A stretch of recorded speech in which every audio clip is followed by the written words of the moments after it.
Hey guys, so Wes and Maya just got Lady out to doctor her wound on her chest, and I ran in to grab my camera because I thought it might be fascinating for you guys to see. It'll heal from the. Now this has got, and this has got like Neosporin type stuff in it, some other antibiotic. I mean, it's a custom made cream for her injury. Oh, she's being a sweet girl. That's just to cover it, and then the lady we got her from gave her tetanus the day after it happened, so she's covered on that. Maya, why do you think you love this horse so much? I really don't know. I've actually been more of a gelding person myself, and I've really got a soft spot for her. So. What do you think, Wes? What do you think it is? Why he loves her? Yeah. Is this just a thing that happens sometimes? Like how I love Bear? Yes. Yeah. Have you ever had a horse you loved like that? Yes. Yeah. Fly spray. Hit and then hit her legs again because we washed her. I like her stripes on her hooves. Yeah. Oh yeah. Hey, pretty girl. Hey, pretty lady. I'm thinking I'm gonna give her a haircut to get all these dreads out. So the vet mixed up that medicine for her. She's still on those. Yeah, there's a special ointment just for her, and then I've got an appointment. They're gonna come out Tuesday. Check that. Check her teeth. She's got a sacral duct, which I guess runs from her nose back to her eye duct. That's why she's weeping out of that left eye. And they're gonna flush that and clean it out, and then check him, make sure he's good. Check his teeth. Yeah. So we'll know if there's any other issues on Tuesday. Bosco's so funny. He like is so majestic, but then he gets around her and he seems like a pesky little brother, you know, like he's got that whole vibe. He's probably lower on the totem pole. Oh, for sure. Wherever he goes.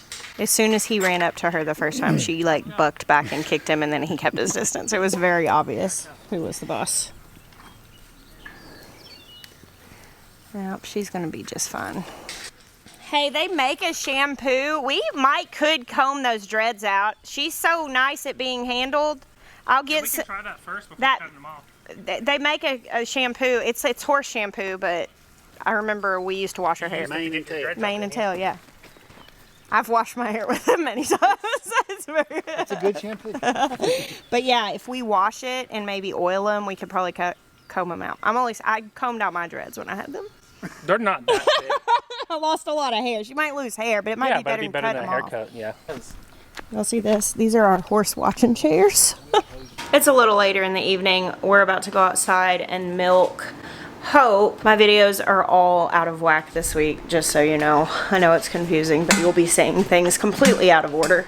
Now, I've been trying to get this done before dinner time, which means that once we do dinner, I can come out to the garden if I want to and enjoy the cooler weather, or stay inside and get things done inside.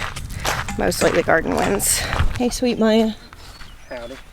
I need a cowboy hat. Oh, you need your cowboy hat because now you have horses. Yeah, I felt weird wearing one before. Well, they say that folks who wear cowboy hats but don't have cows are all hat, no cow. And you had the cows. And I have horses. Now you have the horses. So I probably should go ahead and get some chaps. Yeah. Spurs. You know what I mean? You're not even gonna wear spurs. I might, just for the noise. Gonna have to get me a 6-shooter. You're so excited. Hey, Hope. Hey, cow. Come on. Let's milk. Let's milk. Let's milk. Come on. Look at Hallie with her little blue halter on. She sized up. She has a new halter. She matches her mama. Oh, they need more fly spray. Yeah, Helen's face has changed so much. You know what I like to imagine it is? She was influenced by Hope and her dramatic Mimi Bobek makeup. And so she started wearing her eyeshadow the same as Hope. Oh, girl. Does anyone else narrate drama for their animals? I do. It's true.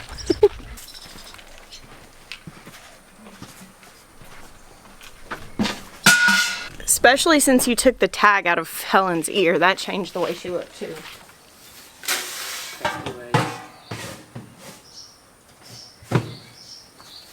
Oh, don't let her knock that off. May I handle this? Get her! No!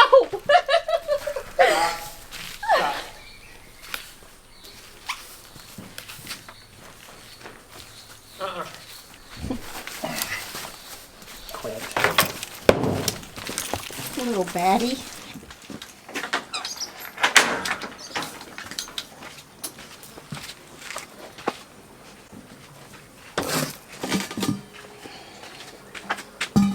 So Hope has an appointment in a couple of weeks with the AI tech. It doesn't always take right away, but we're gonna try to start now in June, and I really hope that it takes. That would be very convenient, obviously. That's what we're hoping for whenever we artificially inseminate a cow.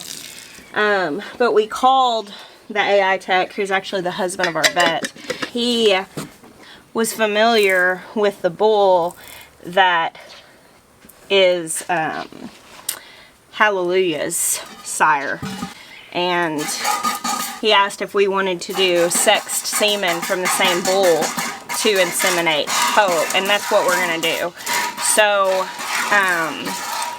the only thing with that bull that was like a downside is that he's used a lot for commercial dairies, and his daughters often have smaller teats, which is not great for hand milking. And that's why we pretty exclusively use the machine on Helen, because she has smaller teats too, and I'm sure Hallie will. So I was kind of, why are you being pesky? So I was kind of like a little hesitant to use him for Hope, but she has such great long teats that I think it'll be okay. And the thing that I'm kind of keeping in mind and why I'm breeding full Jersey right now is I'd like to get another heifer out of Hope and out of Helen, which in a couple of years we'll have the option, if we want to sell them as bred heifers, we can do that.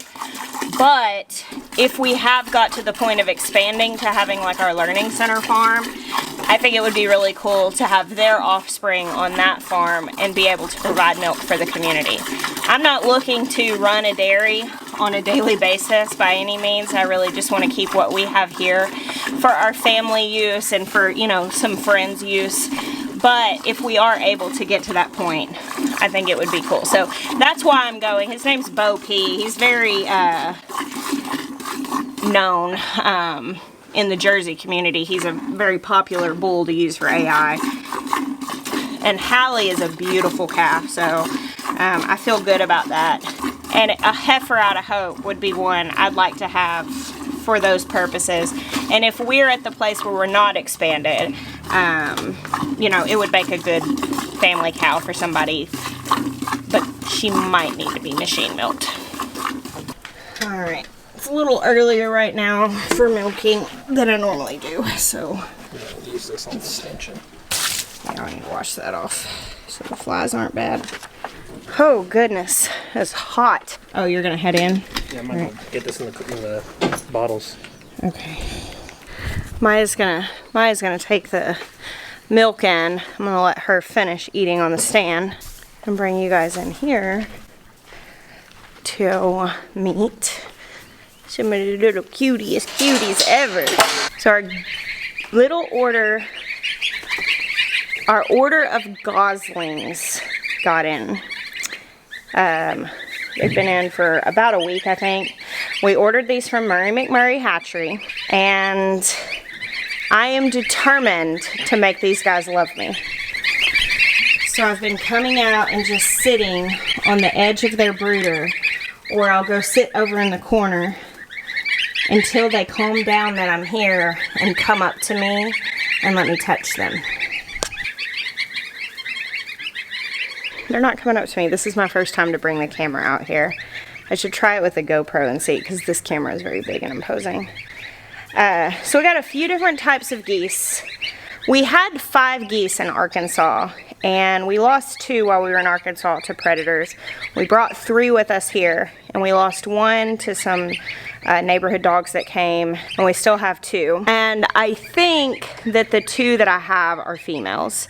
I thought I might have a male and a female, but one laid an egg and started sitting on it, and it never hatched. I'm thinking maybe it just wasn't fertile. But these are, these little ones are a mix. We have males and females. Oh, hey. And they let me hold them, and they calm down eventually. They're very sweet. Geese can be very sweet. They can also be terrifyingly mean.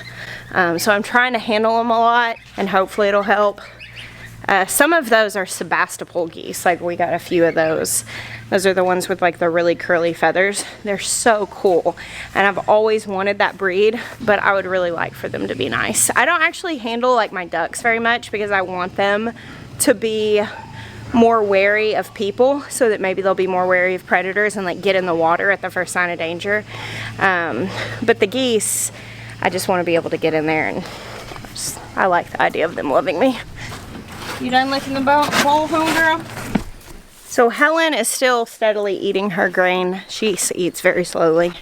And what we do is we feed Helen and Hallie. Really, we're just feeding Helen in that stall. Hallie kind of nibbles a little bit. But then we take Helen out for the evening and then, you know, leave Hallie in. Reunite them in the morning after milking. And we're doing that so that we can feed the grain to Helen without the goats and the horses messing with it. But she's not done, so I'm going to leave them together, and I'll come out and take Helen out later. It's early right now. It's about 5:30. We normally milk like 6 to 6:30, but I'm trying to bump it up a little bit earlier because we've been eating dinner too late. You know, always adjusting the schedule. Hello, trusty sidekick. You waiting for me? Hey guys, I told you that I was all out of order on my vlog, so I actually shot this last week before going to the Homestead Festival this weekend, and I just uploaded all of my footage from the Homestead Festival and thought this is going to take hours to edit, and I realized I still had this vlog for you guys, so I just finished editing this. I'm about to go pick up my cousin Amy and her kids from the airport because they're here to visit us this week, and I'm so excited. I'll have the Homestead Festival video up tomorrow on the next video. And though I had an amazing weekend this weekend, I was definitely nice to wake up in my bed next to Sweet Maya, have a cup of coffee in my home, my coffee, everything that is familiar, have my trusty sidekick next to me right there. Thank you guys for hanging out with me last week and this morning. I bless you. Until next time.